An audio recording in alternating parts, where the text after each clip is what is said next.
Welcome to 10x vibes. Business proposal के next part को शुरू करते हैं। तब तक तो मेरे चैनल को सब्सक्राइब कर दो। हारी तेमू के ऊपर घिरी होती है। वो पीछे मुड़ के हामिन को देखती है तो एकदम से तेमू के सर में अपना सर दे मारती है, जिससे तेमू बेहोश हो जाता है। और हामिन के पीछे उनके पापा भी आ रहे होते हैं। वो हामिन को अंदर ले जाते हैं। फिर अगले दिन तेमू अपना सर पकड़ के बैठा होता है और हारी कॉन्ट्रैक्ट पढ़ रही होती है जो तेमू ने तैयार करवाया होता है, जिसमें लिखा होता है कि अगर हारी ने कॉन्ट्रैक्ट तोड़ा तो पेनल्टी फी कॉन्ट्रैक्ट अमाउंट से 100 गुना ज्यादा भरनी पड़ेगी। तो हारी कहती है 100 गुना तो बहुत ज्यादा है। तो तेमू कहता है कि चक्कर आने की वजह से मुझे मीटिंग कैंसिल करना पड़ी और मेरा बहुत ज्यादा नुकसान हो गया। अब वो कॉन्ट्रैक्ट भी हाथ से चला गया। तो हारी कहती है फिर भी ये गलत बात है। तो तेमू उसे कहता है कि अगर तुम्हारी शॉप से कोई चिकन ऑर्डर करे और तुम उसे डिलीवर ना करो तो तुम्हारी शॉप की सारी रेपुटेशन खराब हो जाएगी। तो हारी कहती है हाँ, लेकिन मैं अगली दफा उसको फ्री में दे दूंगी। तो तेमू कहता है बिजनेस में कोई अगली बार नहीं होता, उनका मुझसे भरोसा उठ गया है और ये मेरे लिए बहुत नुकसान की बात है। तो हारी कहती है फिर भी ये सही नहीं है। तो तेमू कहता है तो मेरी ऑफर मान लो, तो मैं तुम पर केस नहीं करूंगा और वादे के मुताबिक तुम्हें पैसे भी दूंगा। और तेमू सोंगुन से कहता है कि मेरी लीगल टीम को कांटेक्ट करो और इन पर केस करने की तैयारी करो। तो वो कहती है नहीं नहीं, मैं साइन करने ही वाली थी। फिर वो एक रूम में बैठे हुए होते हैं तो सोंगयुन कहता है मिस शिन, मैंने आपके लिए मिस्टर खंग की प्रोफाइल तैयार की है, आपको इसे अच्छे से याद करना होगा। तो वो प्रोफाइल दिखाता है, वो एक्स्ट्रा ऑर्डिनरी होती है। 16 साल में वो ग्रेजुएशन कंप्लीट करके हार्वर्ड में एडमिशन ले लेता है और हार्वर्ड में भी टॉप करता है और स्पोर्ट्स में भी विनर है। और जो भी प्रोजेक्ट शुरू किया है वो सारे प्रॉफिटेबल रहे हैं। हारी काफी हैरान होती है। तो तेमू कहता है कि मुझ में एक ही कमी है कि मुझ में कोई कमी नहीं है। तो हारी भी कहती है वाह क्या बात है। तो वो आगे पढ़ती है तो लिखा होता है कि वो दोनों न्यूयॉर्क में मिले थे और दोनों को प्यार हो गया था। तो हारी कहती है कि मैं तो न्यूयॉर्क गई ही नहीं।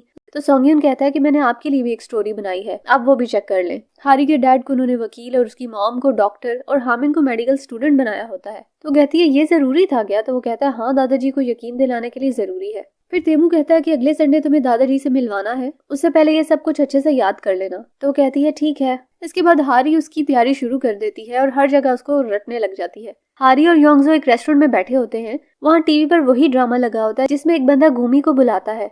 तो हारी कहती है हाँ। ये सुन के योंगजो कहती है तू तो अपने कैरेक्टर में पूरी तरह घुस गई है। तो वो कहती है हाँ, याद तो करना है ना, वरना कॉन्ट्रैक्ट से 100 गुना ज्यादा अमाउंट भरनी पड़ेगी। तो योंगजो कहती है कि उसने तुझे बेवकूफ बनाया और तू बन गई। तो हारी कहती है कि नहीं, वो सच में मुझ पे केस करने वाला था और अगर वो मुझ पे केस करता तो उसे पता चल जाता कि मैं उसी की कंपनी में काम करती हूँ, तो सबसे बेहतर है कि मैं यही कर लूँ। फिर योंगजो पूछती है कि तुझे तेरे नकली बॉयफ्रेंड के बारे में क्या पता चला? तो हारी उसे हर चीज बताती है कि वो अमीर है, हैंडसम है, स्मार्ट है, स्पोर्ट्स में भी बहुत अच्छा है, लेकिन जब वो छोटा था तो एक एक्सीडेंट में उसकी मॉम डैड की डेथ हो गई। तो योंगजो कहती है हाँ, मैंने सुना है उनकी डेथ के पीछे इनके किसी रिश्तेदार का ही हाथ है। इसके बाद दिखाते हैं हारी अपने घर में भी तैयारी कर रही होती है। तो तेमू उसको कॉल करता है और पूछता है कि कहाँ हो। तो वो उसको कहीं बाहर बुला लेता है और हारी भी फिर चली जाती है। वो तीनों किसी होटल में बैठे हुए होते हैं। तेमू कहता है कि तुमने सब कुछ याद कर लिया? तो वो कहती है हाँ, मैंने सब कुछ याद कर लिया। और वो सारी चीजें दोहराने लगती है। तो तेमू कहता है कि ये क्या कर रही हो?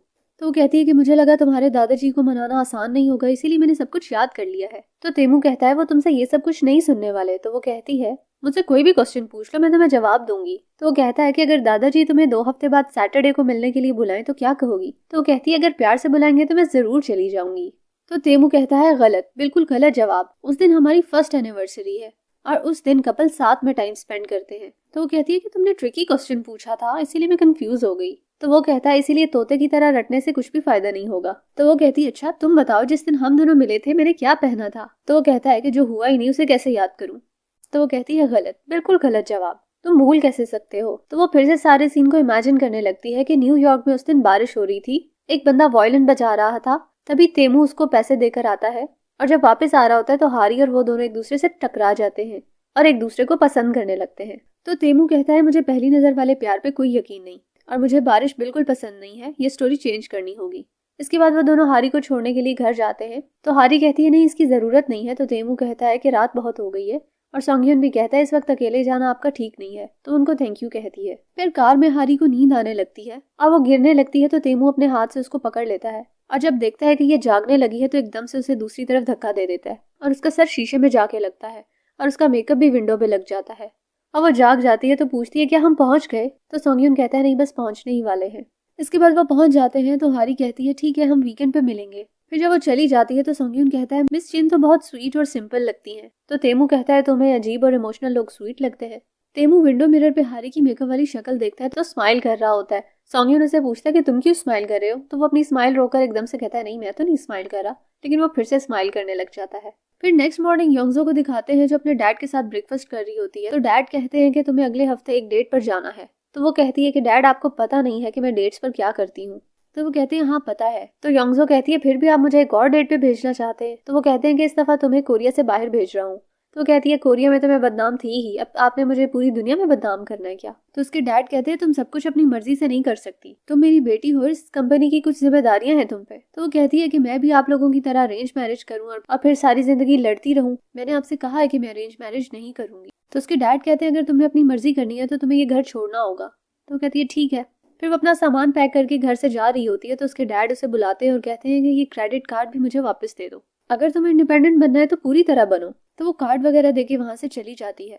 इसके बाद तेमू को दिखाते हैं जो मीटिंग में बैठा होता है और एक एम्प्लॉय कह रहा होता है कि हमारी सेल्स पूरी दुनिया में बहुत ज्यादा बढ़ गई हैं। तो तेमू कहता है कि ज्यादा खुश ना हो, हमारा ओवरसीज मार्केट शेयर चाइना से अभी भी बहुत कम है। तो तेमू पूछता है इसका कोई सोल्यूशन सोचा है क्या। तो वो एम्प्लॉय घबराने लगता है और नोट्स देखने लगता है। तो तेमू को गुस्सा आ जाता है। तो तेमू कहता है अपने जूनियर्स की प्रोजेक्ट फाइल पढ़ना बंद करें। फिर वो अगले टॉपिक पर बात करता है collaboration with chef. Food development team 3 के लिए मैंने शेफ जैन माइकल को इन्वाइट किया है। फिर वो कहता है कि टीम 1 मुझे आपकी रिपोर्ट चाहिए। तो फिर मिस जो कहती है कि हम शेफ पार्क को इनवाइट करने ही वाले थे लेकिन उनका बैकग्राउंड हमें सही नहीं लग रहा। इसके बाद वो अपने ऑफिस में आती हैं तो सारे उनसे मीटिंग का पूछ रहे होते हैं। तो वो कहती हैं कि शेफ की पर्सनल लाइफ के बारे में पता ना करने की वजह से डांट पड़ी और अब कोई और शेफ ढूंढना पड़ेगा। हारी 1-2 शेफ रिकमेंड करती है। तो मिस यो कहती है कि शेफ मिनवू कैसा रहेगा।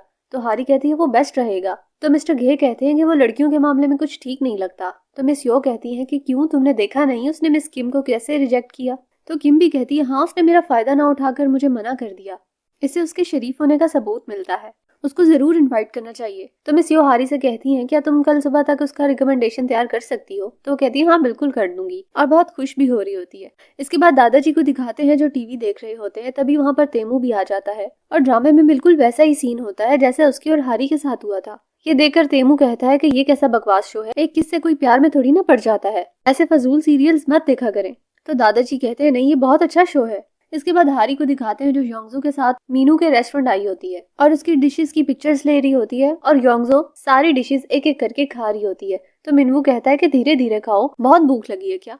तो कहती है हाँ मैंने सुबह से कुछ नहीं खाया, मैं घर देखने में बहुत बिजी थी। तो वो कहता है कि तुमने अपना घर क्यों छोड़ा, बहुत पैसे हैं क्या तुम्हारे पास। तो वो कहती है कि तुम्हें क्या लगता है मैं तो सिर्फ अपने पापा का पैसा उड़ा रही थी, मैंने तो अपनी सारी सैलरी सेव करके रखी। फिर हारी मिनवू से व्हाइट किमची का पूछती है कि वो कहाँ है। तो वो कहता है कि मुझे नहीं लगता कि वो इतनी अच्छी लगेगी। तो हारी कहती है कि नहीं मुझे लगता है कि वो तो परफेक्ट है। तो वो कहता है कि तुम्हें लगता है कि वो लोगों को पसंद आएगी। तो हारी कहती है तुम्हें मेरे टेस्ट पे शक है क्या, मुझे तुम्हारा खाना ऐसे ही नहीं पसंद, जाओ बना कर लाओ। तो वो कहता है अच्छा ठीक है मैं अभी बना कर लाता हूँ। उसके जाने के बाद योंगजो हारी को मिनवू के नाम से चिढ़ाने लगती है। तो हारी कहती है लगता है तुमने आज मेरे घर नहीं सोना, तुम्हें फुटपाथ पे ही सोना है। तो वो कहती है नहीं नहीं ऐसा कुछ नहीं है। तो हारी कहती है चुपचाप जाकर खाना खाओ। इसके बाद दोनों घर आ जाती हैं और योंगजो घर देख रही होती है और कहती है कि सब कुछ इतना महंगा क्यों है। तो हारी कहती है तुमने तो बहुत पैसे सेव किए हुए हैं। तो योंगजो कहती है सिर्फ घर ही रेंट पर थोड़ी ना लेना है, बहुत सारी चीजें होती है। तो हारी कहती है हाँ ये बात तो है। योंगजो कहती है क्यों ना मैं तुम्हारे साथ ही इस रूम में रह लूं। तो हारी उसको गुस्से भरी नजरों से देखती है। तो योंगजो कहती है मैं बस सोच रही थी, ढूंढ रही हूँ ना घर अपना। उसके बाद हम देखते हैं कि हारी सारी रात ही काम करती रहती है और वहीं पर काम करते करते सो जाती है। और यहाँ हमारा ये पार्ट एंड होता है। तुम्हें कैसा लगा मुझे जरूर बताना, अच्छा लगा तो लाइक जरूर करना। चलो मिलते हैं नेक्स्ट पार्ट में, बाय।